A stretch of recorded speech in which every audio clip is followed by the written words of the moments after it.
మనకి మంగళంలో red Sanders depot ఏదైతే ఉందో అక్కడ విజిట్ చేయడం జరిగింది. అక్కడ ఏదైతే సుమారుగా 5400 turns metric tons of red Sanders ఉందో దాన్ని కూడా సందర్శించి వాటి వివరాలను తెలుసుకోవడం జరిగింది.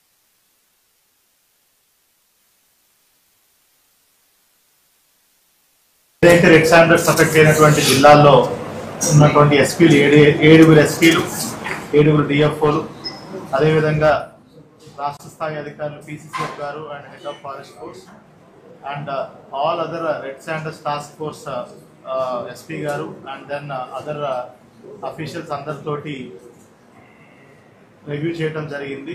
రెడ్ శాండర్స్ని ఎట్లా కట్టడి చేయాలి, ఎటువంటి చర్యలు తీసుకోవాలి, ఎటువంటి యాక్షన్ ప్లాన్ తీసుకోవాలి, దానికి చేయడం జరిగింది. దానికి సంబంధించి ఇప్పుడు గౌరవ ఉప ముఖ్యమంత్రి వారిని మాట్లాడేందుకు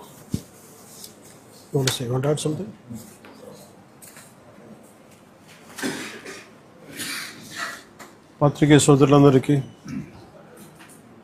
నా హృదయపూర్వక నమస్కారాలు. ప్రత్యేకించి ఎన్డీఏ గవర్నమెంట్ ఫామ్ అయిన తర్వాత గౌరవ ముఖ్యమంత్రి చంద్రబాబు నాయుడు గారి నాయకత్వంలో నేను అటవీ శాఖ బాధ్యతలు తీసుకున్నాక, పర్యావరణ బాధ్యతలు తీసుకున్నాక ముందుగా రెడ్ శాండర్స్ ఎర్రచందనం స్మగ్లింగ్ ఒకటి ఇది నా దృష్టిలో ఉంది. గత 14 నుంచి 19 వరకు ఒక విధానంలో ఉంటే 19 నుంచి 24 వరకు చాలా విపరీతంగా ఎర్రచందనం స్మగ్లింగ్ జరిగింది. అంటే ఉదాహరణకి ఒక సంవత్సరం అటు ఇటుగా, అంటే ఇది మీ దృష్టికి తీసుకురావడానికి, పొద్దున డిపోలోకి వెళ్తే నేను అక్కడ ఉన్నది దాదాపు 2,60,60,000 దొంగలు ఉన్నాయి, ఎర్రచందనం దొంగలు. అంటే కనీసం 2 దొంగలైనా కలిపి ఒక చెట్టు అనుకుంటే ఈ 5-6 సంవత్సరాల్లో 1,30,000 ఎర్రచందనం చెట్లు అడ్డగోలుగా నరికేశారు.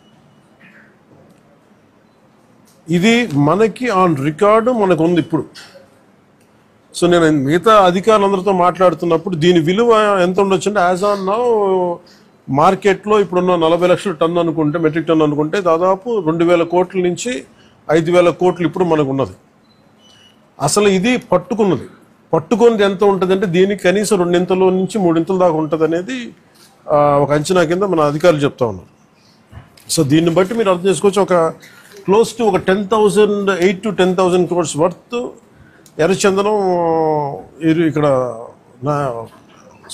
స్మగ్లింగ్ చేయబడింది. సో నేను ఛార్జ్ తీసుకున్న తర్వాత ముందస్తుగా ఏం చేశాను, ఏంటి ఇష్యూస్ ఉన్నాయంటే, మేము కర్ణాటక రాష్ట్రానికి వెళ్ళి మాట్లాడుతున్నప్పుడు అంటే ఎంత అలసత్వంతో ఉన్నాం అని చెప్పడానికి 140 కోట్ల ఎర్రచందనం దొంగలు కర్ణాటక అటవీ శాఖ అధికారులు స్వాధీనం చేసుకున్నారు. దాన్ని వాళ్ళు అమ్మేశారు. అది నేను కుంకి ఏనుగుల కోసం వెళ్ళి వాళ్ళతో ఇంటరాక్షన్లో వాళ్ళు థ్యాంక్స్ చెప్తున్నాను, మీకు థ్యాంక్స్ చెప్పాలి, మాకు మీ వల్ల మాకు 140 కోట్లు మా అటవీ శాఖకి వచ్చినాయి అని. ఏంటి వచ్చినాయి అంటే, మీరు కొట్టేసిన ఎర్రచందనం, మీ స్మగ్లర్లు కొట్టేసిన ఎర్రచందనం దొంగలు మేము ఇక్కడ పట్టుకుని దాన్ని వేలం పాటలు అమ్మేసి మాకు 140 కోట్లు వచ్చిందని. అంటే దీనికి అప్పుడున్న మంత్రులు కానీ ఒక్కరు కూడా బాధ్యత తీసుకోలేదు ఈరోజు. దాన్ని పొలిటికలైజ్ చేయడానికి కూడా పెద్ద ఎక్కువ మాట్లాడే దాని గురించి, ఎందుకంటే జరిగిపోయిన దాని గురించి మనం ఏం చేయలేదు, కానీ ఏం కరెక్షన్స్ చేయాలి భవిష్యత్తులో అనే దాని మీద ఉంది. దీంట్లో కూర్చోబెట్టి ఎస్పీ సుబ్బారెడ్డి గారి నేతృత్వంలో టాస్క్ ఫోర్స్ పనిచేస్తూ ఉంది, రెడ్ శాండర్స్ని ట్యాకిల్ చేసే టాస్క్ ఫోర్స్. దీని గురించి కూర్చోబెట్టి అటవీ శాఖ అధికారులతోటి కానీ అండ్ టాస్క్ ఫోర్స్ అధికారులందరితో కూర్చోబెట్టి 5 జిల్లాల ఎస్పీలతో కూర్చొని మాట్లాడాము. ఇప్పుడు దాకా ఒక రివ్యూ మీటింగ్ చేసాం. అంటే ఈ మీటింగ్ తాలూకు ఇంటెన్షన్ ఏంటంటే, ఎంత స్మగ్లింగ్ జరిగింది, ముందు ఎంతసేపు ఎర్రచందనం జరిగింది, ఎర్రచందనం స్మగ్లింగ్ జరిగింది అని, ద వాల్యూమ్ ఆఫ్ స్మగ్లింగ్ ఎంత ఉంది, ఎన్ని దొంగలు ఉన్నాయి మీరు ఊహించుకోండి. 2,60,000 దొంగలు అంటే 1,30,000 పచ్చని చెట్లు ఇప్పుడు ఈరోజు మన కొట్టేస్తే వచ్చినాయి. దీనికి కొన్ని లక్షల చెట్లు కొట్టేస్తుంటారు, కానీ ఇంకో 2 లక్షలు అదనంగా కొట్టింటారు, కానీ తక్కువ క్లోజ్ టు ఒక 1.5 to 2 lakh చెట్లు కొట్టేస్తుంటారు. ఇది మనకి అందరిని లెక్క. ఇది ఇప్పుడు అన్నీ వెళ్ళి లోపలికి వెళ్ళి చూస్తే పెద్ద చెట్లే లేవు. అన్నీ కొట్టేసిన చెట్ల తర్వాత పక్క నుంచి వచ్చే మొలకలు కొంచెం పెద్దగా అయినాయి కానీ. సో ఎర్రచందనం ఇది ప్రత్యేకించి ఎర్రచందనం శేషాచలం అడవులకే వెంకటేశ్వర స్వామి వెలిసిన ఈ ప్రాంతానికి ఎందుకు ప్రసిద్ధి అంటే ఇది ఆయనకి గాయం తగిలి ఆయన రక్తం నుంచి వచ్చింది. అందుకని దానికి ఆయన రక్తం కింద పడింది కాబట్టి ఆ రక్తాన్ని వృధా పోనివ్వటం ఎందుకని చెప్పి దానిని ఆయన ఎర్రచందనంగా చేశారనేది ఇది మన శాస్త్రాలు చెప్తా ఉంటాయి. సో ఎర్రచందనం అనేది అంత ప్రాశస్త్యం దాన్ని. ఇట్స్ దాన్ని జస్ట్ ఏదో మనం కూర్చొని ఒక చెట్టు అని కాదు, ఇట్స్ ఒక డివైన్, దీనికి ఒక డివైన్ యాంగిల్ ఒకటి ఉంది.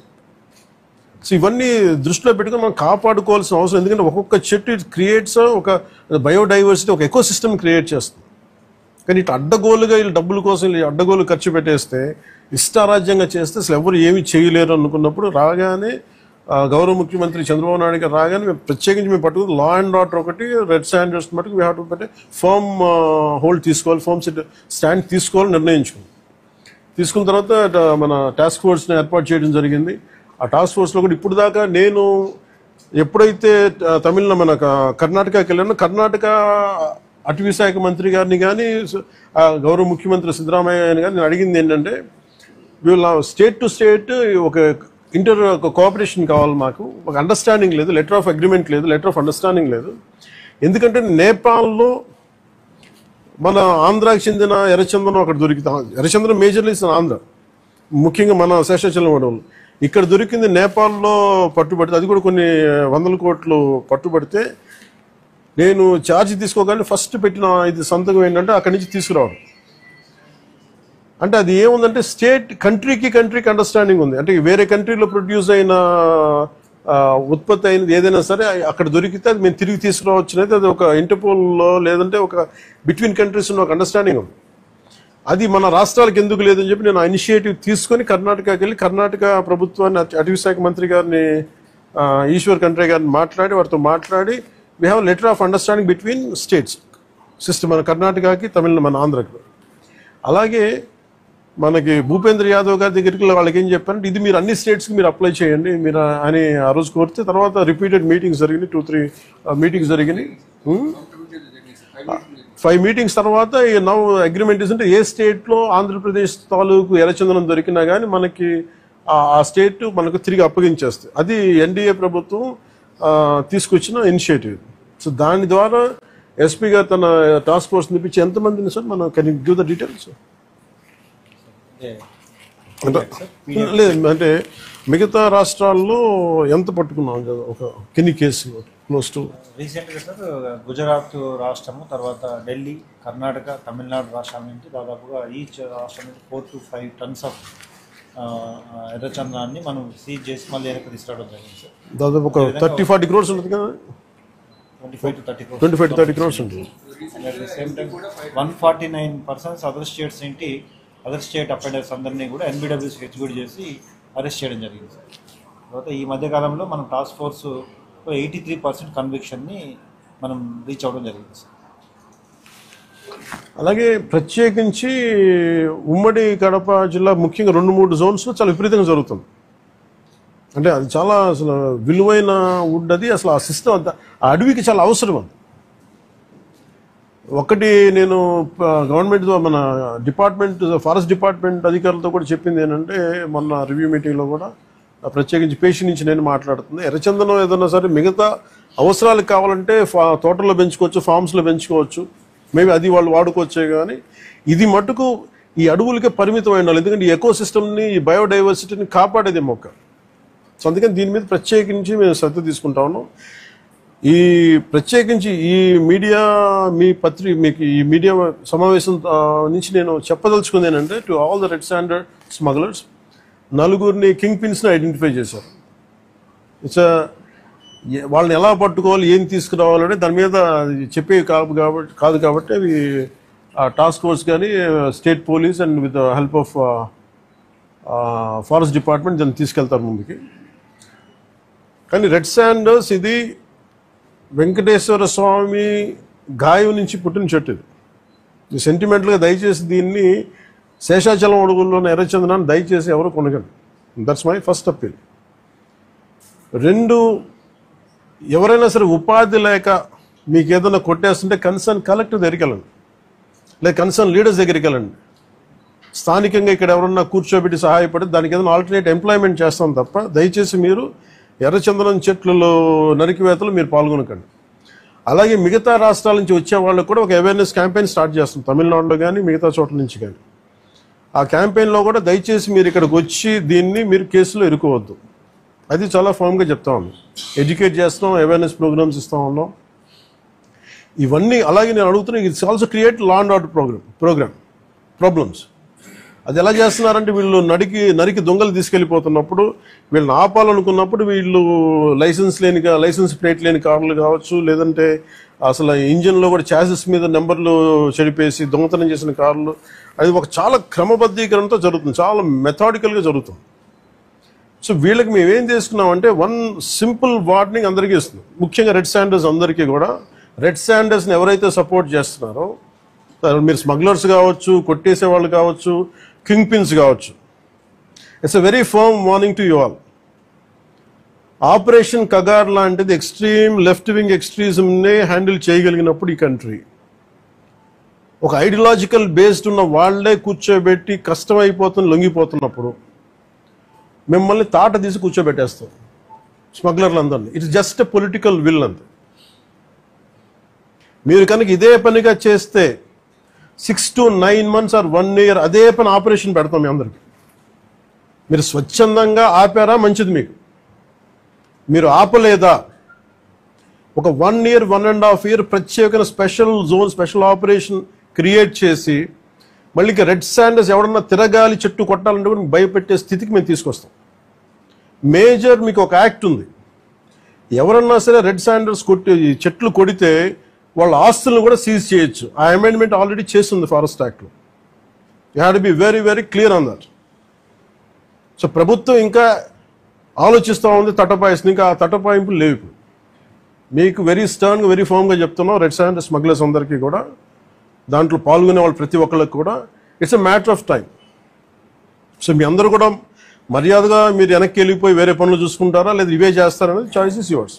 ఎందుకంటే వన్స్ మేము ఆపరేషన్ స్టార్ట్ చేసినప్పుడు మటుకు ముఖ్యమంత్రి గారి దృష్టికి తీసుకెళ్తాం, ఆల్రెడీ ఆయన స్టార్ట్ చేశారు.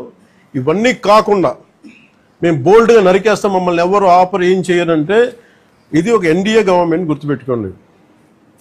It's a tough government.